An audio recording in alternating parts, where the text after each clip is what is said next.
Hello అండి. నేనైతే ఇవాళ ఆయిల్ ఎలా తయారు చేస్తామని చూద్దాం అనుకుంటున్నాను. ఫస్ట్ అయితే స్టవ్ వెలిగించి పాన్ పెట్టి అందులో ఈ ఆయిల్ అంతా వేసుకొని 2 స్పూన్స్ మెంతులు వేసుకోండి. ఈ ఆయిల్ అంటూ ఎవరికి పడకుండా ఉండదని అందరికీ పడుతుంది. నేను కూడా ఇదే ఆయిల్ వాడుతున్నాను. సో మీరు కూడా ట్రై చేసి ఎలా ఉందో కామెంట్ చేయండి. మెంతులు అయిపోయాక ఆ తర్వాత కనకంబరాలు ఆకులు ఉంటాయి కదండి, అవి శుభ్రంగా కడుక్కొని పక్కన పెట్టుకొని, అలాగే కరివేపాకు, కర్రీ లీవ్స్ ఈ రెండు వేసిన తర్వాత ఒక చిన్న సైజు ఉల్లిపాయ, 2 లవంగాలు వేసి బాగా మరగనివ్వండి.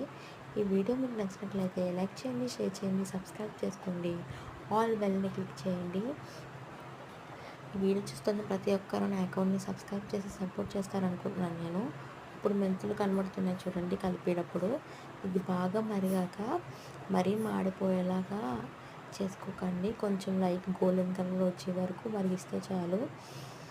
ఆ తర్వాత గ్యాస్ ఆఫ్ చేసి స్ట్రైనర్లోకి తీసుకొని ఒక గ్లాస్లో వేసుకొని, అది కొంచెం గోరువెచ్చగా ఉన్నప్పుడే బాటిల్లో వేసుకోండి, లేకపోతే బాటిల్ అనేది ముడుచుకుపోతుంది. బాటిల్లో ఇలా కొన్ని మెంతులు, మందార ఆకులు చిన్న చిన్నగా కట్ చేసుకొని వేసుకుంటే సరిపోతుంది. థ్యాంక్ యూ అండి. లైక్ చేయండి.